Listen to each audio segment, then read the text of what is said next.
What's going on, everybody? Welcome to the episode 59 recap of the Confessions podcast. Just to give you a little brief overview of what we're going to talk about today. One, don't listen to your wife. Two, don't be a virgin. And three, don't abuse and waste your talents. So the first part, don't listen to your wife. I just wanted to hear that kind of comes across as kind of strong, but of course, we were in Genesis chapter 15 and 16. But God had promised Abraham a son. And instead of listening to God, he kind of decided to take things into his own hands. And I mean, I don't know if one of y'all want to take over and kind of explain what happened with his wife. Yeah, something that really stuck out to me in these two chapters were one, don't listen to your wife because she's always going to tempt you with some bad stuff, of course. But First it was the apple, and then it was about what you're gonna explain right and now. and like, come on now. All right. So what had happened in, I believe, chapter 15 and 16, uh God had promised Abram a son, that he was going to bear children, right? And take this into consideration. He's already like an 80-year-old man, so he's kind of on the older side, similar with his wife, right? And his wife, this is where we say, don't listen to your wives. His wife presented him a mistress. I believe she was a slave, one of their No, slaves. she was a maid servant Oh, or a something like maid that. Or, yeah, servant. whatever. And she presented her to Abram in order to conceive. And inevitably, they ended up conceiving and eventually having a baby named Ishmael, right? So in my eyes, I'm like, okay, well, what do you expect? Don't threaten me with a good time, right? But what I genuinely take from these two chapters is God's gonna promise you many, many things, right? But you have to allow God to take control of your life and for it to go the way that He wants it to go. You can't completely take control of the whole situation and put it in your hands, because that's going to lead you astray. And I can relate to that because when he did take that slave, the maid, he ended up conceiving a baby with that woman, and ended up describing that kid to be somewhat of a negative thing. And later down in the line, he ends up having another kid, and it was more or less the way that God wanted him to be. So the reason why I can relate to that is because when we do try to take things into our own hands, we end up messing it up. We end up doing it wrong.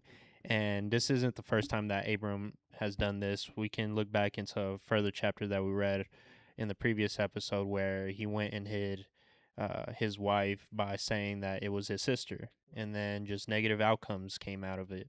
So the main message that I got from it was we need to trust in God way more rather than trying to take that situation into our own hands. Because usually when we do that, Yeah, we mess it up. we mess it up. And I think also, I think it could be seen as an example of don't be careful who you surround yourself with or who you take advice from, because I think we could look at his wife Sarai, and she was someone I think Jesus would characterize as little faith, because she had pretty much proclaimed over herself that she was unable to bear children. Like she took that identity and made it to where she convinced herself that it was true, and because of that she was like, well, God promised you a son and I can't give you a son, so that must mean that you're supposed to have a son with someone else. Mm-hmm. You know what I mean? And then she ended up getting upset anyways whenever he went through with it. But it's like, if she would have just been patient and trusted in God, then she would have realized, oh shoot, she's gonna become conceived and she's gonna have a child. But because of her lack of faith and Abram leaning into that and listening to that, that ended up taking him off course. And of course, it's he's at fault as well for listening to that. But I think also being aware of the people that you take advice from, are they faith filled? Are they truly following Christ, or are they following their own flesh? You know what I mean? Because I think we could all say that we've taken some bad advice from people that maybe we shouldn't have, and it leads us down the wrong path. So I think it's also a good example of, hey, you know what? Be careful who you take advice from, because even if it was someone as close as your wife, right? You know, she's still human. She still has that possibility of making mistakes. And it also points to never making decisions when you're very emotional, whether you're sad, mad, really happy, because you're gonna make decisions based off how you feel in the moment instead of, okay, what's gonna be logical, what's gonna be the best step. let me take a step back and let me see where I'm actually going. She probably just thought like, oh, let me, let me toy with him. Let me say, oh yeah, you can do this and this and this, not thinking anything was gonna happen, and then it happens, and now you're like, whoa, I didn't expect all that. I didn't expect for her to actually get conceived. And if she would have thought like, hey, maybe let's talk about it, or let's think on it for a little bit, Be and rational. be rational, maybe Be patient. be patient. Let's try, and if it doesn't happen, then that next step could have been like, okay, well, that would have been more logical to think about instead of like, oh, cheat on me right away. Yeah. Yeah, instead, like exactly how you mentioned. 'cause- Cheat. Well, Okay. Permission. All right. It's kind of this is kind of a weird one. Permitted cheating. Permitted. Yeah, Yeah, like- permitted cheating, I guess. This is why you should never follow a woman, right? Never You gotta listen take to- the lead, never man. listen You to gotta your take the wife. lead. Take the lead. Take the lead. Just kidding. We love you, women. We love you, women. There's some really good women, but I don't know. Cheat. Come It's on. like whenever your wife says, can you clean wash the dishes, do the yard, and then then you can go and pig out on some snacks, and then you just ignore everything else she said and just only eat the snacks, and you ignore the rest of the chores. Like, why'd you listen to that? You know what I mean? I gave you some good instruction, and the only thing you listened to was the very end. Or it's like, yeah, I don't mind you going over there and talking to those girls. Yeah, no problem. And then you go and talk to those girls, and the next thing you know, she's bringing Armageddon onto you. You know, Yeah, you're So, sleeping on the couch for a week. Yeah. I mean, Like, what come did on you now. expect? Come on now, be smarter than that, man. You got to be smarter than that. But women, don't make it so hard on us. But yeah, and then of course the next claim I said, don't be a virgin, and I don't know if one of y'all wants to go into that, but don't be a virgin. How many parables were there? There was 3, right? There's 3 parables. There's 3. Okay. You I- want to do the second one or the? I can do whichever one. Well, I'm I'll do familiar the with don't. it. You can do the don't be a virgin. That's this one, right? You remember Yeah. it? You remember it? I remember the one that I read the most, which was the Okay, last okay. one. Yeah. I can want do the. Yeah, I'll do it because you did that. Or It doesn't matter. it doesn't matter. Okay, this, what I'm saying, right? Don't be a virgin. Okay, the reason why I say that is because in the parable that we had read, there was the 10 virgins. That was the title of the paragraph that we had read. And in this parable, there were 10 virgins total. 5 of them were prudent, 5 of them were lazy, and the bridegroom had left, but he was going to return. Now, the prudent virgins had a, what is it called? A lantern? A lamp, a Or lantern. a lamp or a Yeah. lantern. And in those days, of course, you needed oil to be able to light the fire and so that it would stay lit. And so the prudent virgins are the ones that had plenty of oil stored so that whenever they did go out, they would be able to relight it again. The lazy virgins, they didn't get any oil. They just, so whenever their light was going out, they were like, oh shoot, hey, the prudent virgins, can we borrow some of your oil? And the prudent ones be like, no, you can't take away from mine because that's your responsibility. Like I'm prepared, like, because the bridegroom said he was coming and we have to be ready for whenever he comes so we can greet him. So the prudent virgins were waiting for the bridegroom, and so were the other ones, and then he was taking a little bit longer than anticipated. They said that his arrival was delayed. So because it was delayed, they all started to fall asleep. And then they woke up and heard, okay, he's coming. Okay, well, the prudent virgins, having the oil, plenty of oil for the lamp, they were prepared and they went out to go and meet him. But the lazy ones, they were like, oh shoot, we don't have any oil. So now they got to go and they got to run and get oil from somewhere else. Then by the time they come back, the door was already shut. The bridegroom was already inside with all the other virgins, and the lazy virgins were left outside. And then they wanted to try to come in, but then the bridegroom said to them, truly, I say to you, I do not know you, and pretty much banished them away.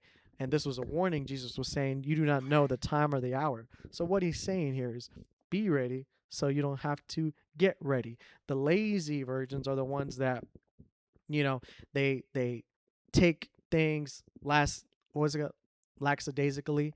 They're not prudent like the other virgins, and pretty much they live their lives however they want. They do whatever they want, and then they're not ready for whenever Jesus comes. And so whenever he does come, they're like, oh shoot, I never gave my life to you. I never dedicated my life and servitude and for serving your purpose. and I wasn't ready. But the prudent virgins, the ones that had the oil, they were prepared the whole time. They never strayed away from what God called them to do. They never strayed away from their discipleship. They never got out of relationship with Jesus. And I think this is a big point, because Jesus says to them, "Truly I say to you, I do not know you." That's how he rejects them, because that statement right there indicates a relationship. The prudent virgins were the ones that had a relationship with him. They knew him. And the lazy virgins are the ones that didn't build a relationship with him at all. They didn't know him, and so he didn't know them. And because of that, that's why they weren't able to enter. So I think it's building that relationship, staying diligent, staying on top of that relationship is what's most important, because whenever he comes, we have no idea. We have no idea when he's going to come. So whenever he does come, be the one that he says, "Oh, hey, I know you, my good and faithful servant," as opposed to, "I don't know who you are. Get away from me." You know what I mean? And that's why. Well, maybe we shouldn't say don't be a virgin. Don't be a lazy virgin. In our translation, it says bridesmaids and bridegroom. Mhm. So Yeah. And that was just my translation. different translations. That mine also had virgin as well. So Oh, okay. I think So yours is Raul's different was one. more, PG. Ours are more More ours are PG. more accurate. But then yeah, I would say, like, at this time, that word didn't have such a negative connotation around it. Yeah. You know what I mean? Like Yeah. it was expected for brides to be virgins. You know what I mean?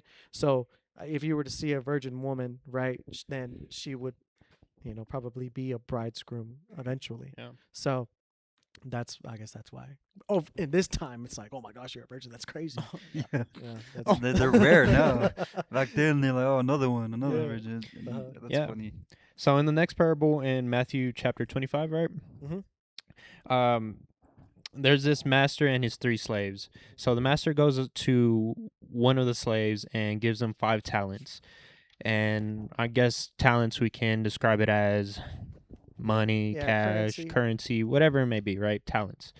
He goes to the next slave, gives him 2 talents, and then he goes to the last slave and gives him 1 talent. And then he says, "All right, man.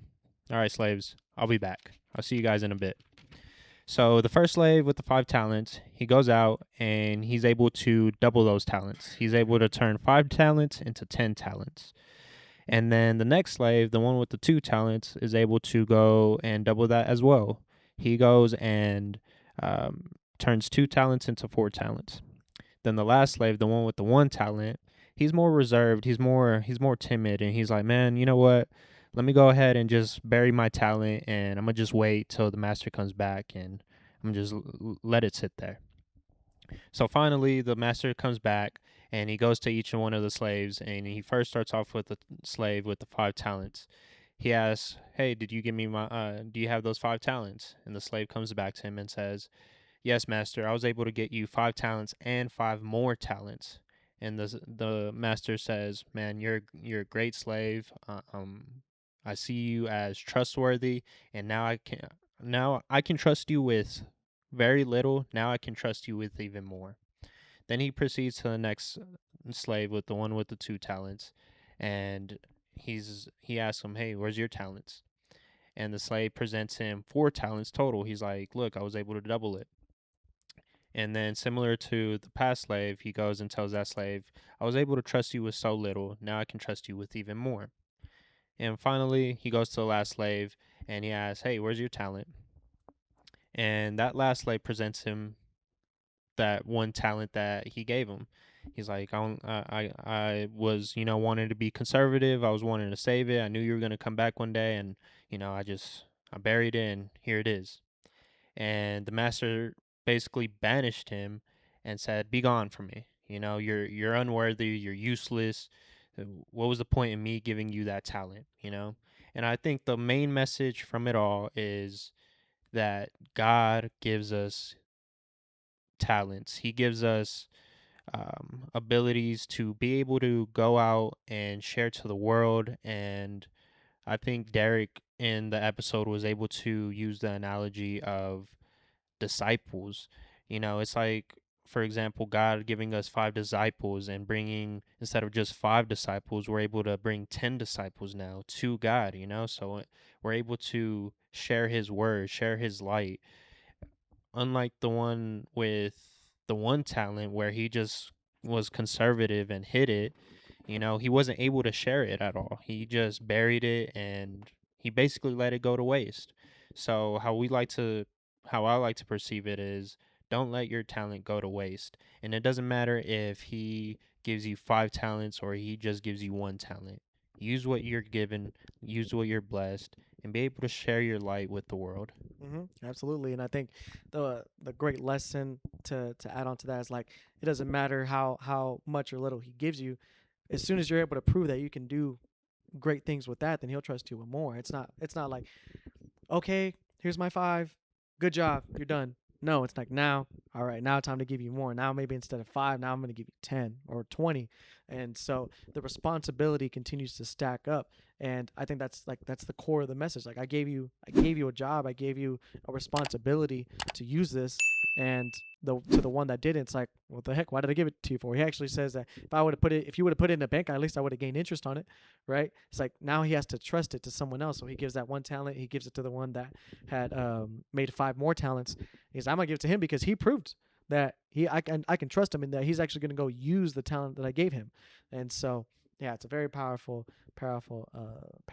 And yeah. Out of the three, though, my favorite one was the one I happened to read. Mm-hmm. That's the one where I got more of the message, more of the, Mm-hmm. the feeling of it, of it's something so simple, it's so profound and so strong, where it's describing when the Son of Man returns and he'll be seated on his throne with his angels around him, and there'll be nations and people crowded around him.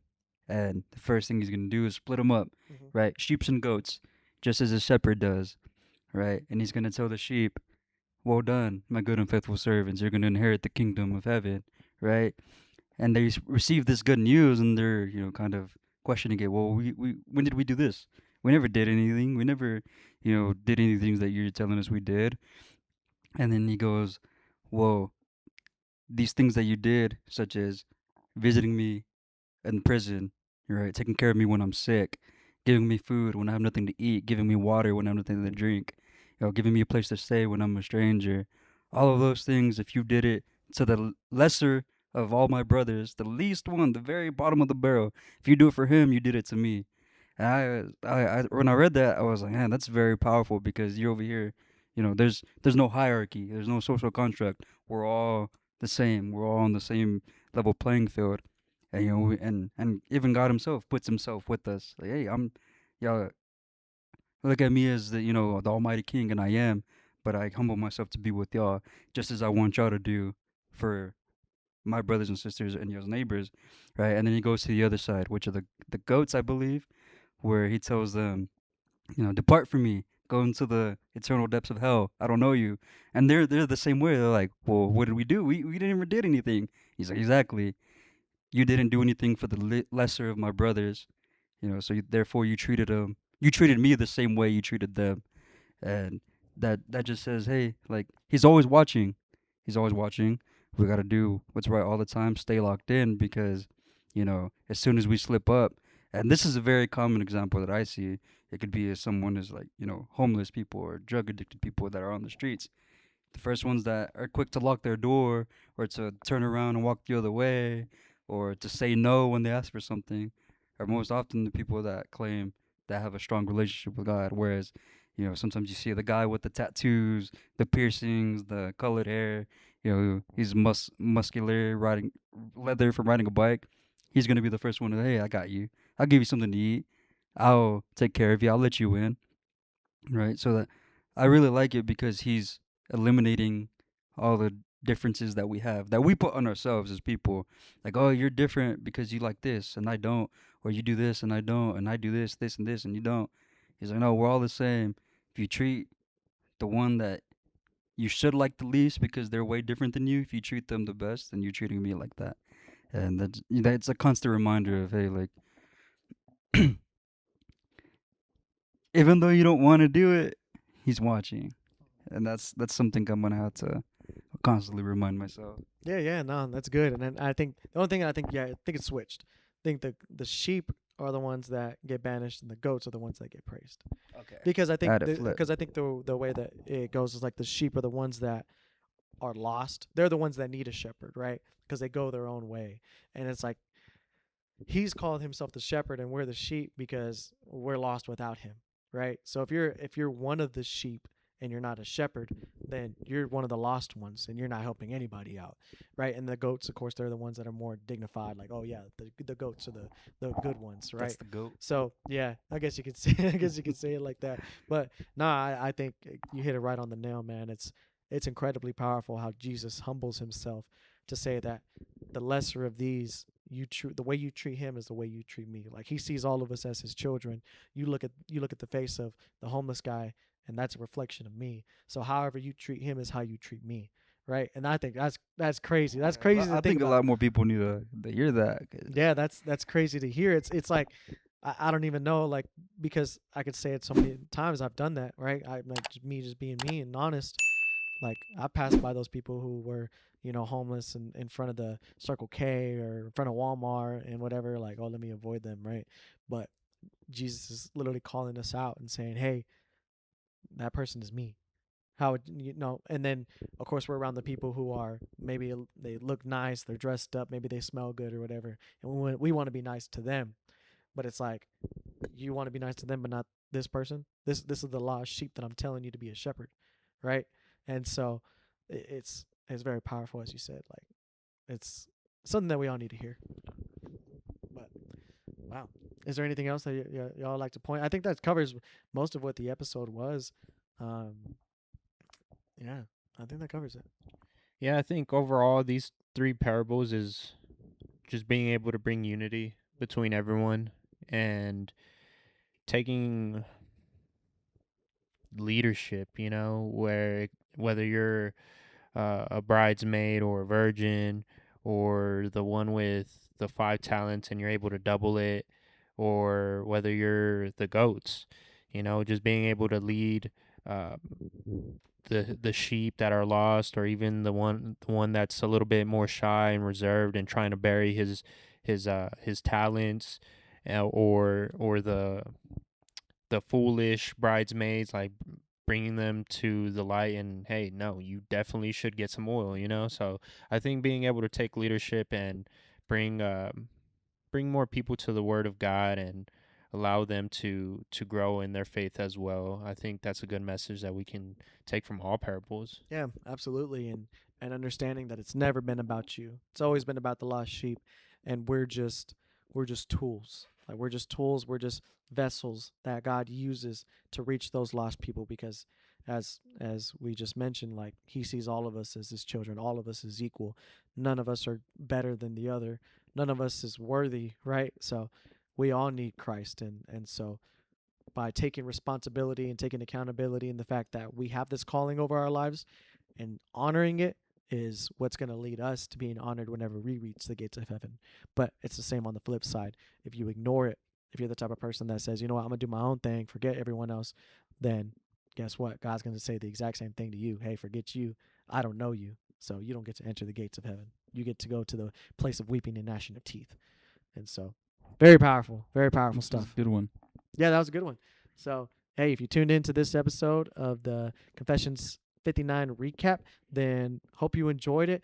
Again, we're live every single Friday. This time we were live on Wednesday, but we're live every Friday at 9. We would love to see you there. And follow us on all of our socials. And if you enjoyed this, please feel free to leave a like, comment, share with all of your friends. And yeah, thank you for tuning into this episode recap.